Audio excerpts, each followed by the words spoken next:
Hello students, मैं Shubham Medatwal online platform biology with Shubham पर आपका स्वागत करता हूं। आज अपन बायोलॉजी का एक बहुत ही अच्छा इंटरेस्टिंग टॉपिक स्टार्ट करने जा रहे हैं जिसका नाम है बायोलॉजिकल क्लासिफिकेशन।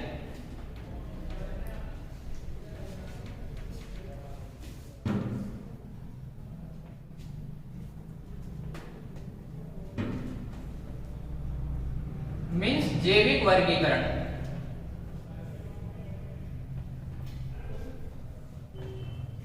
तो जैविक मतलब कि जीवों का करना है अपन को और वर्गीकरण करना है। तो जैविक वर्गीकरण वर्ड का मतलब है कि जितने भी जीव हैं, सजीव हैं, उनका वर्गीकरण अपन को करना है। ठीक है, तो सबसे पहली बात आती है कि वर्गीकरण क्या होता है।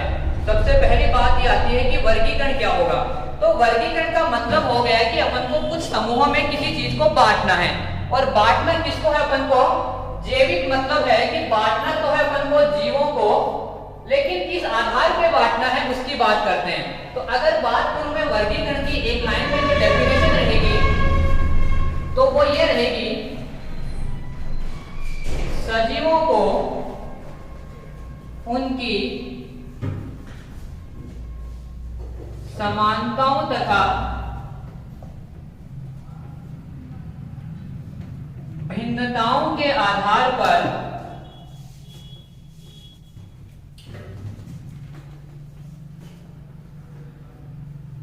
विभिन्न वर्गों में समूहित करना वर्गीकरण कहलाता है। देखो, जैविक वर्गीकरण का सीधा मतलब था कि जो अपन को जितने भी जीव थे, लिविंग ऑर्गेनिज्म थे, उनको अपन को बांटना है। ठीक है, लेकिन किसी न किसी आधार पे बांटेंगे अपन, तो समानता और भिन्नता के आधार पे बांटेंगे। कोई जीव किसी जीव से तो समानता दर्शाएगा और किसी अन्य जीव से विभिन्नता दर्शाएगा। तो कुछ कैरेक्टर्स रहेंगे जिनके आधार पे अपन को बांटना है। तो सजीवों को उनकी समानताओं तथा विभिन्नताओं या अंतर के आधार पर विभिन्न वर्गों में रखना या समूहित करना क्या कहलाएगा? वर्गीकरण या जैविक वर्गीकरण ये कहलाएगा। अब देखो, क्लासिफिकेशन की बात अगर अपन कर रहे हैं तो ये काम साइंस की किसी शाखा में किया जाएगा और उस साइंस की शाखा को अपन कहते हैं वर्गीकीय टैक्सोनॉमी। क्या कहेंगे? वर्गीकीय टैक्सोनॉमी से अपन बोलेंगे। तो वर्गीकरण के कोई ना कोई नियम सिद्धांत होंगे जिस शाखा में साइंस की, उस साइंस की शाखा का नाम है वर्गीकीय टैक्सोनॉमी कहेंगे। दोबारा से देखना, सजीवों को उनकी समानता या भिन्नता के आधार पर विभिन्न वर्गों या समूहों में बांटना या रखना कहलाता है वर्गीकरण। और ये काम जिस शाखा में किया जाता है साइंस या विज्ञान की, उस शाखा का नाम है वर्गीकीय टैक्सोनॉमी बोल दिया करते हैं अपन। ठीक है, ओके। अब देखो, बात ये आती है कि अपन वर्गीकरण क्यों करें। सवाल ये पैदा हो गया कि वर्गीकरण क्यों करें हम, कोई ना कोई उद्देश्य तो होगा वर्गीकरण करने का। तो देखो, संसार में असंख्य जीव पाए जाते हैं, जिनमें से क्या है, कुछ बैक्टीरियाज हैं, तो कुछ कवक हैं, तो कुछ प्लांट्स हैं, तो कुछ एनिमल्स हैं। ठीक है ना? कोई चीज रहेगी आपके पास में। जीव है तो किसी भी टाइप का वो हो सकता है। तो इन जितने भी जीव हैं, इन सभी की संख्या अगर बोलूं तो ये असंख्य है। कितने हैं? असंख्य हैं। इन असंख्य जीवों को क्या आप एक साथ पढ़ सकते हो? क्या अपन नहीं पढ़ सकते, अपने पास में इतना टाइम ही नहीं है कि मैंने इन असंख्य जीवों को पढ़ सके। लेकिन अगर अपन को वर्गीकृत कर दें, वर्गों में बांट दें, तो अपन पढ़ सकते हैं। बाय द वे, सिमिलरली अगर मैं आपको बात बताऊं तो मेरे पास में 50 पीपल्स है, 50 आदमी है मेरे पास में। ठीक है, और मुझे आपको कहा जाए कि आपको लगभग 10 मिनट में इन 50 आदमियों के बारे में इंफॉर्मेशन लेनी है। ठीक है, एक तरीका ये रहेगा कि आप पूछोगे, और ये 50 आदमी आप मान लीजिए कि विभिन्न देशों से, यानी कि विभिन्न कंट्रीज से ये पीपल्स बिलोंग कर रहे हैं। ठीक है, तो एक तरीका तो ये रहेगा, आप एक एक को पूछोगे कि आप किस कंट्री से हैं, आपका क्या नाम है, आप उस कंट्री में किस स्टेट से रहते हैं, ये करोगे।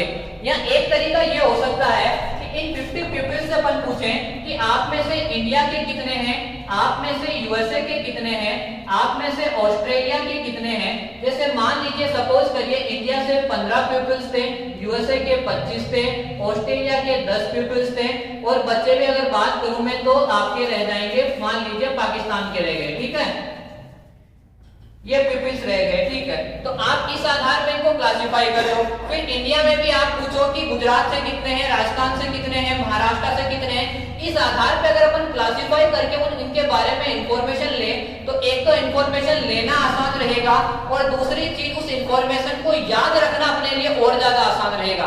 तो एक तरीका मैंने बताया कि एक एक को आप पूछो कि ये वाला तो इंडिया का है, ये पाकिस्तान का आ गया, ये फिर ऑस्ट्रेलिया का आ गया, ये फिर यूएस का आ गया। एक तरीका तो ये है।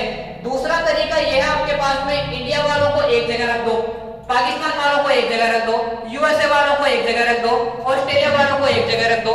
फिर उसमें भी इंडिया में जो राजस्थान के हैं उनको आगे रख दो, फिर उनसे गुजरात वालों को उनके पीछे कर दो। तो इस आधार पे अगर मैं उनको बांट के उनके बारे में इंफॉर्मेशन लूं तो मेरे लिए इजी रहेगा और सबसे इंपॉर्टेंट चीज उस इंफॉर्मेशन को मैं याद भी बड़ी इजी या आसानी से कर सकूंगा। तो जीवों को बांटने या वर्गीकृत करने का जो उद्देश्य है वो ये है, असंख्य जीवों की पहचान व उनके अध्ययन को सरल बनाना। तो वर्गीकरण का जो उद्देश्य है वो ये है, असंख्य जीवों की पहचान कर सकें और उनके अध्ययन को क्या कर सके, अपन सरल बना सके, आसानी से उनके बारे में अपन बातों को याद कर सकें। और अगली इंपॉर्टेंट चीज आएगी, ये सारा काम तो अपन वर्गीकरण में करेंगे ही करेंगे, प्लस कम समय में ये काम करना है आपको। टाइम भी अपने पास में इतना नहीं है कि अगर अपन एक एक ऑर्गेनिज्म का अध्ययन करने बैठेंगे तो अपनी जिंदगी कम पड़ जाएगी। तो कम समय में अपन ये दोनों चीजें कर सकते हैं, जीवों की पहचान और उनका अध्ययन भी अपन सरल तरीके से कर सकते हैं। ये किसका उद्देश्य रहेगा, अपने वर्गीकरण का उद्देश्य रहने वाला है। और साइंस की जिस शाखा में अपन वर्गीकरण का काम करते हैं उस शाखा को बोलेंगे टैक्सोनॉमी या वर्गीकी। अब देखो टैक्सोनॉमी वर्ड आ ही गया है तो इसके बारे में दो बातें और बताता हूं मैं। टैक्सोनॉमी जो वर्ड या शब्द है, ये शब्द दिया था एपीडी कॉन्डले ने, ठीक है। और दूसरी इंपॉर्टेंट चीज आती है कि फादर ऑफ टैक्सोनॉमी, वर्गीकी के जनक किसे कहते हैं, तो वर्गीकी के जो जनक हैं वो हैं कैरोलस लीनियस।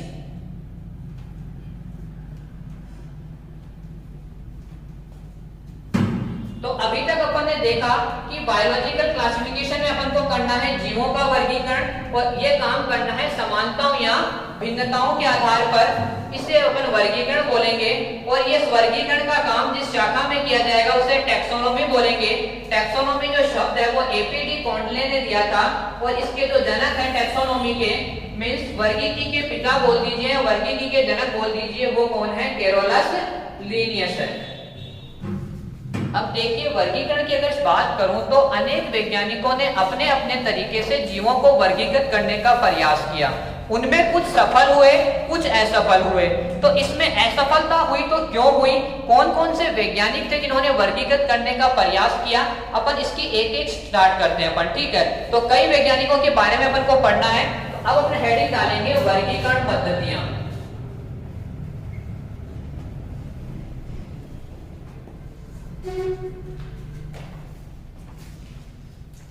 और इसमें अपन उन साइंटिस्ट की बात करेंगे जिन्होंने जीवों को वर्गीकृत करने का प्रयास किया था।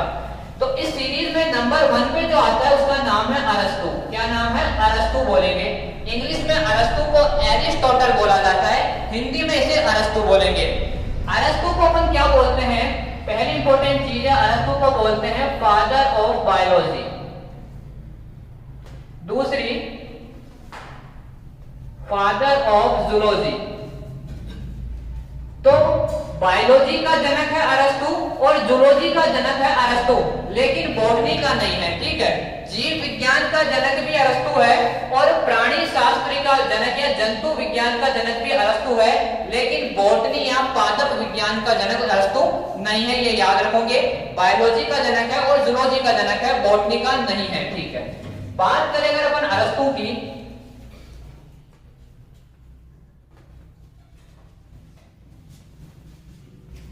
जीवों को वर्गीकृत करने का पहला प्रयास जो था वो अरस्तु ने किया।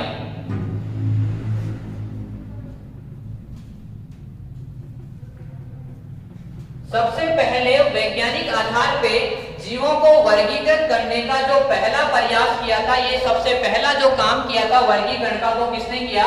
अरस्तु ने किया। अब देखो अरस्तु ने कैसे जीवों को बांटा उसके बाद। तो सबसे पहले अरस्तु ने जीवों को दो भागों में बांटा और इस बांटने का आधार था गति। किस आधार पे बांटा? गति के आधार पे अरस्तु ने जीवों को दो भागों में बांटा, एक तो पादप में और एक जंतु में इसने जीवों को बांट दिया।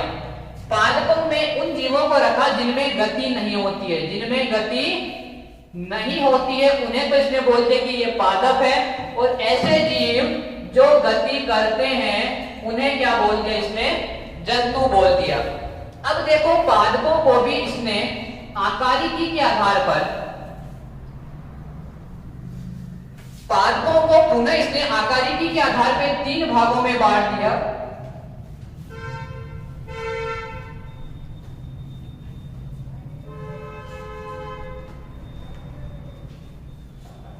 वृक्ष, झाड़ी और शूप में बांट दिया। ठीक है, सिर्फ आकार देखा उसका, अगर बहुत बड़ा आकार लगा तो पेड़ बोल दिया, अगर उससे छोटा लगा तो झाड़ी बोल दिया, और अगर बहुत ज्यादा छोटा लगा तो उसे शूप बोल दिया। सिर्फ आकार को देख करके इसने बोला है और बाकी कोई वैज्ञानिक आधार इसका नहीं था। बात करें अपन जंतुओं की, तो जंतुओं को इसने रक्त के रंग या आप बोल दीजिए आरबीसी की उपस्थिति या अनुपस्थिति के आधार पे जंतुओं को अरस्तु ने दो भागों में बांट दिया। एक तो था एनेमा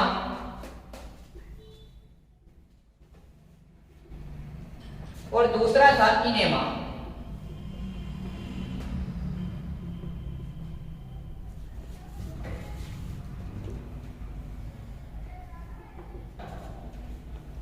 अनेमा में इसने उन जीवों को रखा जिनमें आरबीसी नहीं पाई जाती है, एब्सेंट होती है। अगर इनमें आरबीसी नहीं होगी तो इनके ब्लड का कलर भी लाल नहीं होगा।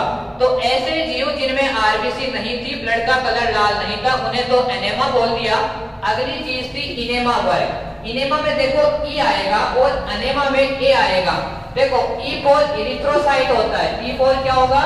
इरिथ्रोसाइट, और आरबीसी को अपन क्या बोलते हैं? इरिथ्रोसाइट्स। ठीक है, तो यहाँ से आरबीसी के नाम में भी ई आएगा और इनेमा में भी ई आएगा। बाकी सिमिलरली दोनों वर्ड है, तो इसमें कंफ्यूज मत होना। आरबीसी में भी ई होता है और इनेमा में भी ई होता है। तो इनेमा में उन जीवों को रखा जिनमें आरबीसी पाई जाती थी। अगर इनमें आरबीसी पाई जाएगी तो इनके ब्लड का जो कलर रहने वाला है वो कैसा रहेगा? लाल रहेगा। एक बार दोबारा से वर्गीकरण देखना। सबसे पहले अरस्तु ने जीवों को गति के आधार पे दो भागों में बांटा, पादप और जंतु। पादपों में गति नहीं होती है, जंतुओं में गति होती है। फिर पादपों को सिर्फ बाहर से देखा कि ये तो बहुत बड़ा लग रहा है, तो इसे तो पेड़ बोल दिया। उससे थोड़ा छोटा दिखा तो उसे झाड़ी बोल दिया, और जो बहुत छोटे दिखे उसे बोल दिया इसने क्या? शूप बोल दिया। सिर्फ देख करके, आकार को देख करके बोला, बाकी कोई भी साइंटिफिक रीजन नहीं था। अगला, जंतुओं को इसने दो भागों में बांटा। किसके आधार पे? रक्त के रंग बोल दो या आरबीसी की उपस्थिति या अनुपस्थिति के आधार पर दो वर्ग बनाए, अनेमा और इनेमा। अनेमा के अंदर वे जीव रखे जिनमें आरबीसी नहीं थी, तो इनके ब्लड का कलर लाल नहीं पाया गया। दूसरा वर्ग लगा इनेमा। इनेमा में ई आएगा, ये इंपॉर्टेंट याद रखना, और अनेमा में ए आएगा। ठीक है, तो इनेमा वेज एनिमल्स थे जिनमें आरबीसी पाई जाती थी, तो इनके ब्लड का कलर कैसा था? लाल था। इस आधार पे अरस्तु ने वर्गीकरण किया। अब देखो अरस्तु का जो वर्गीकरण है वो स्वीकार नहीं किया गया। आप देख रहे हो इसका जो वर्गीकरण है वो एक या दो लक्षणों पर आधारित है। एक तो देखो गति के आधार पे है, दूसरा आकारिकी और तीसरा आरबीसी। सिर्फ तीन आधार यानी कि तीन लक्षणों को लेकर इसने जीवों को बांटने का प्रयास किया, तो ऐसा नहीं हो पाया। ठीक है, इसके कारण देखो इसने बहुत ही कम आकारिकी लक्षणों को लिया था, इसके कारण इसका वर्गीकरण स्वीकार नहीं किया गया। तो स्वीकार नहीं करने का कारण है एक या दो आकारिकी लक्षणों को लेकर के वर्गीकृत किया, इसका कारण अरस्तु के वर्गीकरण को स्वीकार नहीं किया। नंबर 2 पे आने वाला साइंटिस्ट है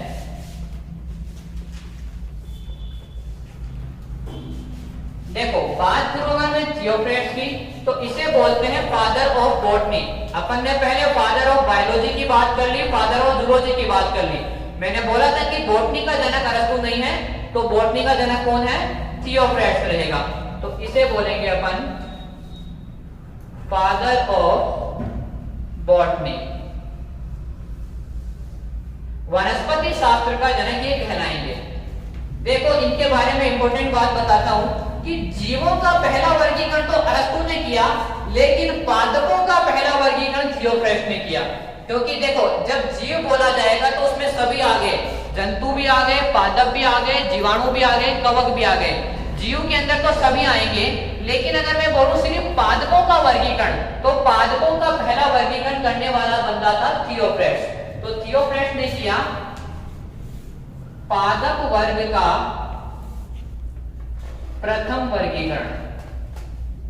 पादपों का पहला वर्गीकरण किसने किया? थियोफ्रेस्ट ने किया। थियोफ्रेस्ट ने वर्गीकरण तो किया तो किसी आधार से किया होगा, कोई बेसिक लेके किया होगा। इसने पादपों को बांटा वृद्धि स्वभाव के आधार पर। इन्होंने पादपों को वृद्धि स्वभाव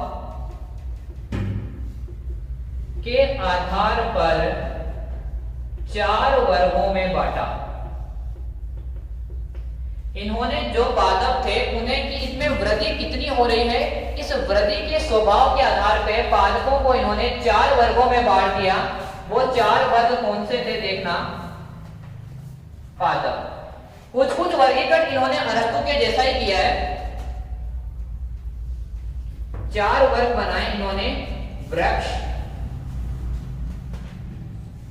शूप यानी कि शव, उपशूप और शाक। अब देखो इनमें क्या अंतर है, तो इनके अंदर जो अंतर है वो आकार का अंतर है, डेवलपमेंट का अंतर है। जैसे वृक्ष की बात करूं तो आप सभी ने आम का पेड़ देखा होगा, नीम का पेड़ देखा होगा, बबूल का पेड़ देखा होगा। तो जितने भी पेड़ हैं उन्हें वृक्ष में रख दिया गया। शूप की अगर बात बोलूं, गुलाब देखा है आपने, मेहंदी देखी है, हीना। तो गुलाब और मेहंदी जैसे पादप है वो शूप में रखे जाते हैं। अब जो शूप से थोड़े छोटे होंगे उन्हें उपशूप में रखा गया। इसका एग्जांपल आप समझ सकते हो, गवार पाठा ले लो आपका, ठीक है, नागफनी ले लो, ये चीजें कहलाती है उपशूप। इनसे भी बहुत ज्यादा छोटे होते हैं, उन्हें शाक बोल दिया करते हैं। जैसे पालक हो गया, एक मिंट ले लीजिए आप, तो इन्हें अपन क्या रखेंगे? उपशूप में, सॉरी शाक में रखेंगे, ठीक है। तो वृक्ष में जो ऊंचे पेड़ हैं उन्हें वृक्ष में रखा गया, जो पेड़ों से कम लंबाई में थे उन्हें शूप में रखा गया, जैसे कि गुलाब हो गया, मेहंदी हो गई। उपशूप में जो इनसे भी आकार में छोटे हैं, जैसे कि ग्वारपाठा हो गया, नागफनी हो गई, शाक जो बिल्कुल छोटे होते हैं, इस आकार की साइज में जो प्लांट रहेंगे, जैसे कि पालक हो गया, मिंट बोलते हैं, पुदीना को बोलते हैं अपन। तो ये चीजें शाक में रखी गई। तो ये वर्गीकरण किया था थियोफ्रेस्ट ने। और एक इंपॉर्टेंट चीज थियोफ्रेस्ट के बारे में है कि 1 वर्षीय, द्विवर्षीय तथा बहुवर्षीय जो शब्द थे, ये शब्द भी थियोफ्रेस्ट ने ही दिए थे। अब देखो 1 वर्षीय का मतलब ये नहीं होता है कि पादप 1 साल जिएगा। द्विवर्षीय का मतलब ये नहीं कि पादप का जीवन काल 2 साल रहेगा। पादप के संदर्भ में 1 वर्षीय का मतलब ये होगा कि वो प्लांट एक वृद्धि ऋतु में अपना जीवन काल पूर्ण कर ले, और एक वृद्धि ऋतु लगभग 4 से 6 महीने की रहेगी। जैसे अपन गेहूं बोते हैं तो गेहूं क्या होता है, 4 से 6 महीने में पक करके और तैयार हो जाता है, उसके बाद अपन काट लेते हैं। तो गेहूं 1 वर्षीय है, जो एक वृद्धि ऋतु में अपना जीवन काल पूर्ण करे उसे 1 वर्षीय बोलेंगे। 1 वर्ष से मतलब नहीं है, एक वृद्धि ऋतु बोलेंगे इसे अपन, ठीक है। और एक वृद्धि ऋतु होती है 4 से 6 महीने का टाइम पीरियड। द्विवर्षीय का मतलब है कि जो ऐसा प्लांट जो 2 वृद्धि अवस्थाओं में या 2 वृद्धि के अंदर अपना जीवन काल पूर्ण कर ले, ठीक है, तो उसे अपन द्विवर्षीय पादप बोल देंगे। तो ये वर्गीकरण या क्लासिफिकेशन दिया थियोफ्रेस्ट ने। इसने पादप वर्ग का वर्गीकरण किया, और पहला वर्गीकरण पादप वर्ग का करने वाला वैज्ञानिक थियोफ्रेस्ट था। वृद्धि स्वभाव के आधार पर इन्होंने पादपों को 4 वर्गों में बांटा, समूहों में बांटा, वृक्ष, शूप, उपशूप और शाक के अंदर। नंबर 3 पे जो अपने पास में साइंटिस्ट आ रहे हैं, आप सभी के नाम भी सुना होगा। कैरोलस लीनियस की बात अपन करेंगे।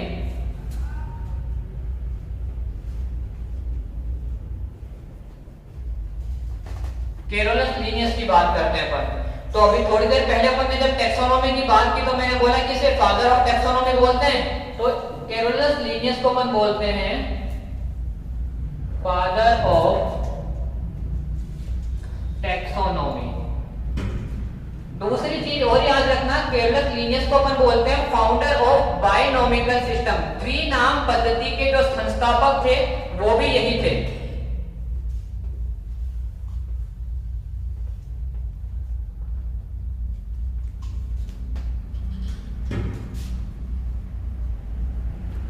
बाइनोमिकल सिस्टम का मतलब है द्विनाम पद्धति।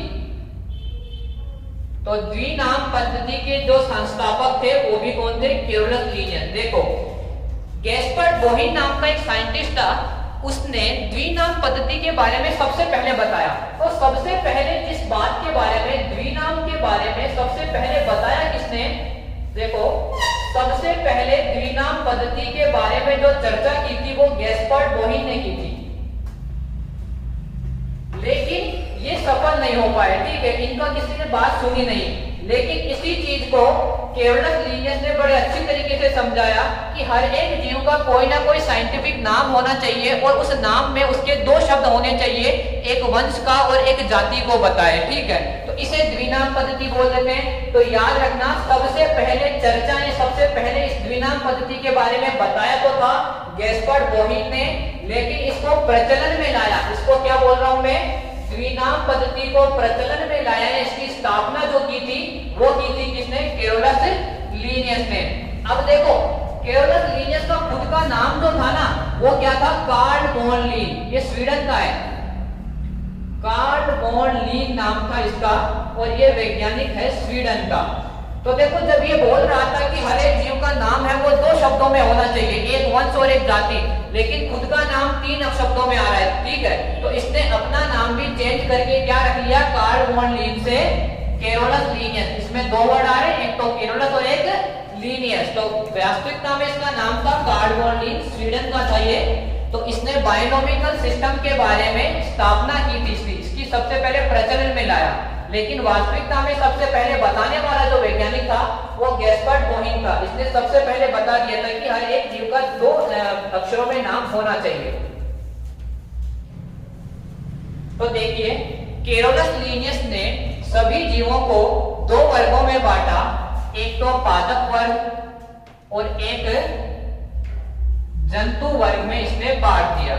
अब बांटा तो किसी भी चीज को बांटा किसी आधार पे जा सकता है, किसी आधार पे आप बांट सकते हो। जैसे मान लीजिए कि मैं आपको कोई डब्बा दूं, उसमें बहुत सारी गेंदें हैं, तो आप उनको कलर के आधार पे बांट सकते हो कि लाल लाल गेंदें एक तरफ रख दी, पीली एक तरफ रख दी है, सफेद एक तरफ रख दी। ठीक है, या आप उनको आकार के आधार पे समूहित कर सकते हो कि छोटी गेंदें एक तरफ, बड़ी गेंदें एक तरफ। तो कभी भी किसी चीज को वर्गीकृत या बांटना है तो कोई आधार जरूरी है।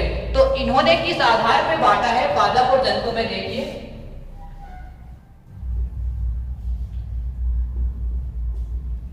पहला इन्होंने जो आधार लिया वो लिया कोशिका भित्ति। तो कोशिका भित्ति पादप में तो होती है, लेकिन जंतुओं में कोशिका भित्ति नहीं पाई जाती है। नंबर 2 पे इन्होंने जो लक्षण लिया वो लिया पोषण को। तो सभी पादप जो होते हैं वो अपना भोजन खुद बनाते हैं। ठीक है ना, तो ये कहलाते हैं स्वपोषी। सभी प्रकाश संश्लेषण करते हैं ये। तो ऐसे जीव जो प्रकाश संश्लेषण से भोजन बनाते थे उन्हें पादप बोल दिया इन्होंने, और ऐसे जीव जो विषमपोषी थे, बना बनाया भोजन खाते थे, उन्हें जंतु वर्ग में रख दिया और विषमपोषी बोल दिया।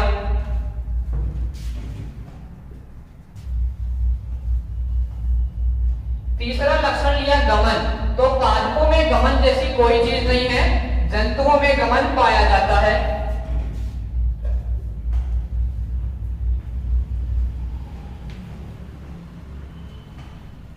चौथा लक्षण लिया परासरण नियमन।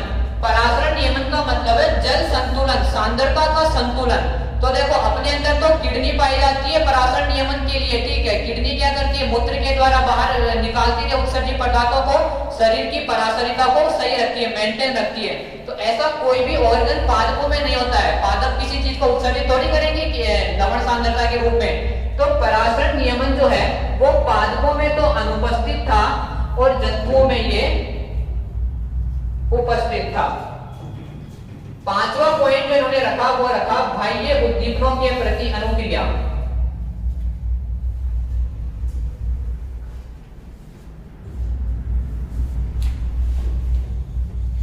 देखो बाह्य उद्दीपनों के प्रति अनुक्रिया ऐसे बोल सकता हूं मैं, जैसे अगर टेम्परेचर गर्मियों में हो गया 40, 45, 50 डिग्री तो अपन को गर्मी लगने लग गई, तो बाहर से कोई बाह्य कार्य का इफेक्ट अपने ऊपर हो रहा है ना, तो अपन उद्दीपन देंगे, अपन को पसीना आने लग जाएगा, ठीक है। तो ऐसे पादपों में थोड़ी होता है लेकिन बहुत मंद होता है। बाह्य उद्दीपनों के प्रति अनुक्रिया पादप भी दर्शाते हैं लेकिन ये मंद अनुक्रिया दर्शाते हैं, जबकि जंतु जो होते हैं वो उद्दीपन के प्रति तीव्र अनुक्रिया दर्शाते हैं। तो इस आधार के ऊपर केरोलस लिनियस ने पादप और जंतु को बांट दिया। बाह्य उद्दीपन का मतलब समझ में आ गया, कोई भी एक्सटर्नल फैक्टर हो सकता है, जैसे प्रकाश हो, तापमान हो, जल हो, इनके प्रति अनुक्रिया दर्शाने को बोलते हैं पर बाह्य उद्दीपनों के प्रति अनुक्रिया। तो पादप भी दर्शाते हैं, जैसे पानी मत डालो पादप के अंदर तो क्या होगा, धीरे धीरे वो मुरझा जाएगी पत्तियां, तो धीरे धीरे होगा। लेकिन जंतुओं में ये काम बहुत तीव्र हो जाएगा, गर्मी आपको बहुत जल्दी लगने लग जाएगी। पादप क्या होगा, गर्मियों के मौसम आएगा तो धीरे धीरे सूखेगा, लेकिन आपको 2-4 घंटों में पसीने आकर के खत्म हो जाओगे, ठीक है ना। खत्म होने का मतलब है गिर जाओगे, चक्कर आ जाएगा, बेहोश हो जाओगे। लेकिन पादप में भी ये काम होगा लेकिन बहुत धीरे धीरे होगा। तो उद्दीपनों के प्रति अनुक्रिया पादप मंद गति से दर्शाते हैं तो जंतु तीव्र गति से दर्शाते हैं। पराशर नियमन मतलब कि जल संतुलन या लवण सांद्रता का संतुलन पादप में ऐसी कोई चीज नहीं है, जंतुओं में पाई जाती है, जैसे आप में किडनी हुआ करती है, ठीक है। अगली चीज में गमन की बात करूं तो पादप में गमन नहीं होता है, जंतु गमन दर्शाते हैं।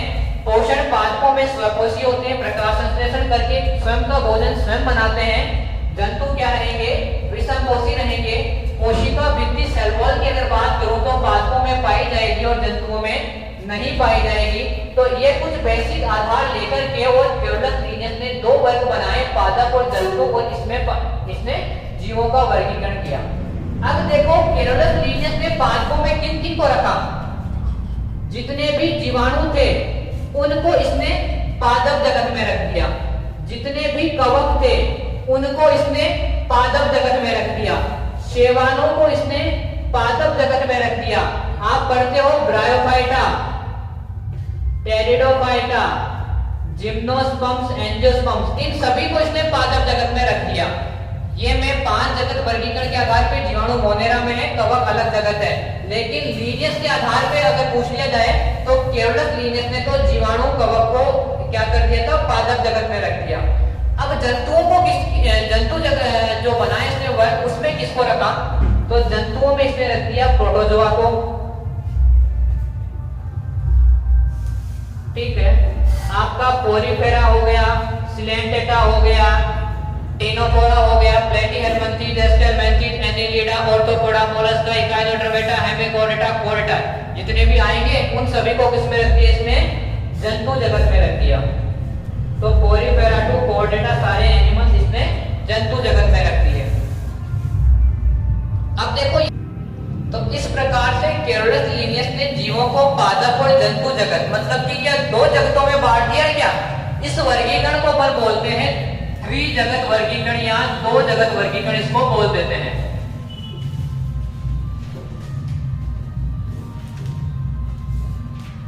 तो 2 जगत वर्गीकरण किसने दिया, केरोलस लिनियस ने दिया। द्विनाम पद्धति जो थी उसके चर्चा में लाया ये दी किसने, केरोलस लिनियस ने दी थी। फादर ऑफ टैक्सोनॉमी पूछे तो केरोलस लिनियस। इसने जीवों को 2 जगतों में या 2 वर्गों में बांट दिया, एक तो पादप और एक जंतु के अंदर बांट दिया और इन लक्षणों के आधार पर इसने बांट दिया। अब देखो इसका जो ये वर्गीकरण था वो सिरे से अस्वीकार कर दिया गया, नकार दिया गया कि आपका ये वर्गीकरण तो हमें मान्य नहीं है। तो इसने पूछा कि भाई क्यों मान्य नहीं है, कोई रीजन तो बताओ। तो रीजन सुनो किस कारण से इसका वर्गीकरण जो था वो नकार दिया गया। तो इसे बोला गया कि एक बात बताओ, आपके इस वर्गीकरण के आधार पे क्या प्रोकैरियोटिक जीव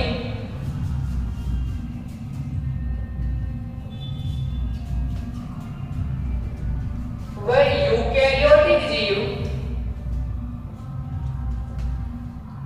में कोई अंतर कर सकते हो क्या आप कि कौन सा जीव प्रोकैरियोटिक है, कौन सा जीव यूकैरियोटिक है? आप इस बात को नहीं बता सकते। आपने ये जीवाणु जितने भी थे वो प्रोकैरियोटिक थे और ये कवक, शैवाल, ब्रायोफाइटा ये सारे के सारे यूकैरियोटिक है। तो आपने प्रोकैरियोटिक जीवों को यूकैरियोटिक जीवों में रख दिया, जो कि गलत है। कि वर्गीकरण सबसे पहले कर रहे थे तो प्रोकैरियोटिक यूकैरियोटिक का अंतर तो करते हैं, तो आपने प्रोकैरियोटिक और यूकैरियोटिक जीवों में अंतर नहीं किया। अगली चीज,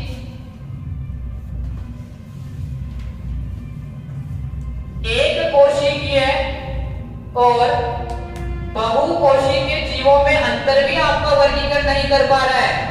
आपने ये जीवाणु जितने भी थे सारे एक कोशिकीय थे, इनको आपने शैवाल, ब्रायोफाइटा के साथ रख दिया। एक कोशिकीय जीवों को बहुकोशिकीय जीवों के साथ रख दिया। ये प्रोटोजोआ एक कोशिकीय था, इसको आपने सारे के सारे एनिमल्स बहुकोशिकीय के पॉलीफेटोकोर्डेटा इनके साथ में रख दिया। तो आपका ये वर्गीकरण ना तो प्रोकैरियोटिक और यूकैरियोटिक के बारे में कोई बात करता है, अंतर करता है, ना ही एक कोशिकीय और बहुकोशिकीय जीवों का कोई अंतर समझा पा रहा है। तीसरी चीज, इस वर्गीकरण में स्वयंपोषी जीवों को आपने विषमपोषी के साथ रख दिया। कहा तो था स्वयंपोषी और विषमपोषी अलग अलग है, लेकिन ये जितने भी कवक थे ये सारे के सारे विषमपोषी थे, लेकिन आपने इसको पादप जगत में रख दिया स्वयंपोषी समझ करके। तो ये कुछ वर्गीकरण की कमियां रही कि प्रोकैरियोटिक यूकैरियोटिक जीवों में बदल नहीं हो सका, एक कोशिकीय बहुकोशिकीय में अंतर नहीं हो सका, स्वयंपोषी विषमपोषी में अंतर नहीं हो सका, क्योंकि कवकों को आपने पादप मान लिया जबकि कवक होते हैं विषमपोषी। तो ये कुछ कमियां रही, इसके कारण केरलस लीनियस के द्वारा दिया गया टू किंगडम क्लासिफिकेशन या दो जगत वर्गीकरण जो है वो अस्वीकार कर दिया गया, नकार दिया गया। तो आज अपन ने क्लास में जो पढ़ा है वो अपन ने सिंपल क्लासिफिकेशन होता क्या है कि जीवों को समानता या असमानता के आधार पे समूहों में रखना वर्गीकरण कहलाता है। ये काम विज्ञान की जिस शाखा में करेंगे उसे टैक्सोनॉमी बोलेंगे या वर्गीकी बोल देंगे। ये शब्द एपीडी कॉन्डले ने दिया था और इसके जनक थे केरलस लीनियस थे। उसके बाद में अपन ने बात करी कि वर्गीकरण की कौन कौन से वैज्ञानिक आए, उन्होंने क्या वर्गीकरण किया। तो फर्स्ट में अपन ने अरस्तु की बात करी, फिर थियोफ्रेट्स की बात करी, नंबर 3 पे अपने साइंटिस्ट थे केरलस लीनियस, इनकी बात करी। इन्होंने जो वर्गीकरण दिया था वो दो जगह दिया था, इस आधार पे इन्होंने वर्गीकरण किया और इसकी कुछ कमियां रही, इसके कारण इस वर्गीकरण को अस्वीकार कर दिया गया। और अगर बात बोलूं तो द्विजगत वर्गीकरण के अंदर देखें अपन, जैसे कि क्लेमाइडोमोनास हो गया, अवपंक कवक हो गए, इनकी कुछ स्थिति स्पष्ट नहीं हो पाई। देखो क्लेमाइडोमोनास एक कोशिकीय है और ये शैवाल है, ठीक है, तो इसको पादप में रख दिया जबकि ये एक कोशिकीय था। अवपंक कवक था, इसको इन्होंने इस कवक जगत के साथ में पादप जगत में रख दिया जबकि ये तो सड़े गले पदार्थों के ऊपर सरवाइव करता है। तो इन जैसे जीवों की और बताऊं तो जैसे युग्लिना हो गया, तो युग्लिना की क्या स्थिति रखी जाए? युग्लिना जो है वो प्रकाश संश्लेषण भी करता है और विषमपोषी भी है। तो इस वर्गीकरण के आधार पे क्लेमाइडोमोनास हो गया, अवपंक कवक हो गया, युग्लिना हो गए, ऐसे एनिमल्स की कोई स्थिति डिफाइन नहीं हो पाई कि इनको अपन पादप जगत में रखें या जंतु जगत में रखें। ये भी एक बेसिक रीजन रहा इस जगत के क्लासिफिकेशन को अस्वीकार करने का। Thank you.